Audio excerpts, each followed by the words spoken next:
Mendengar kata kafir, pastinya sudah sangat familiar sekali di telinga kita. Penggunaan kata ini seringkali digunakan bagi seseorang atau golongan yang memiliki pandangan iman yang berbeda dengan orang tersebut.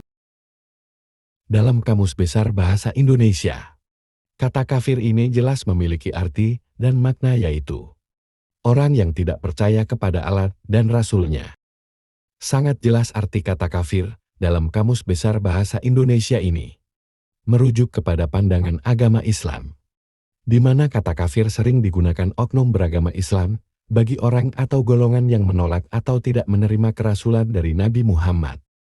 Mungkin secara khusus lagi tidak percaya bahwa agama yang diajarkan Nabi Muhammad merupakan agama dari Allah. Lantas, seperti apa pandangan agama Kristen tentang istilah kata kafir ini? Namun sebelum lanjut, silahkan teman-teman sekalian untuk terus mendukung channel ini dengan menekan tombol subscribe, like, komen dan bagikan video ini ke teman-teman kalian. Jika merujuk pada Alkitab, kata kafir ini terdapat dalam 3 kitab. 1 kitab di Perjanjian Lama dan 2 kitab di Perjanjian Baru. Dalam kitab Bilangan pasal 23 ayat 9 berbunyi demikian. Sebab, dari puncak gunung-gunung batu, aku melihat mereka, dari bukit-bukit aku memandang mereka. Lihat, suatu bangsa yang diam tersendiri dan tidak mau dihitung di antara bangsa-bangsa kafir.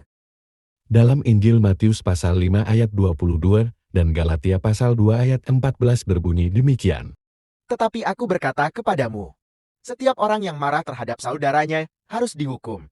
Siapa yang berkata kepada saudaranya, kafir, harus dihadapkan ke mahkamah agama. Dan siapa yang berkata jahil, harus diserahkan ke dalam neraka yang menyala-nyala. Tetapi waktu kulihat bahwa kelakuan mereka itu tidak sesuai dengan kebenaran Injil, aku berkata kepada Kefas di hadapan mereka semua, jika engkau seorang Yahudi, hidup secara kafir dan bukan secara Yahudi, bagaimanakah engkau dapat memaksa saudara-saudara yang tidak bersinar untuk hidup secara Yahudi? Itulah contoh dari beberapa ayat dalam Alkitab yang terdapat penggunaan kata kafir dalam ajaran Kristen yang menyelamatkan seseorang ialah imannya kepada Yesus Kristus dan bukan kepada agama. Sangat jelas dalam kekristenan, iman kepada Yesus Kristuslah yang dapat menyelamatkan. Jika menindaklanjuti perkataan Yesus dalam Injil Matius tadi, sangatlah jelas bahwa Tuhan Yesus sangat membenci orang yang mengatakan kafir kepada saudaranya. Bahkan Tuhan Yesus sendiri tidak biasa memperkatakan kafir kepada orang pada waktu itu. Sebelum karya penebusan Kristus, agama yang dianggap agamanya Tuhan ialah Yahudi. Orang yang tidak beragama Yahudi pada waktu itu dianggap sebagai orang kafir. Namun, setelah kehadiran Kristus di dunia, orang Samaria yang dahulunya disebut kafir oleh orang Yahudi justru dikasihi oleh Kristus. Yesus Kristus lebih memusatkan keimanan seseorang daripada kekafirannya. Bahkan Yesus juga mengkritik orang Yahudi yang suka mengkafirkan saudaranya.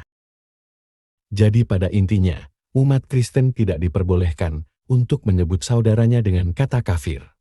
Ini artinya, kekristenan tidak mengenal konsep kafir. Demikian video pembahasan tentang kata kafir dalam keimanan Kristen. Jangan lupa untuk terus dukung channel ini dengan klik tombol subscribe.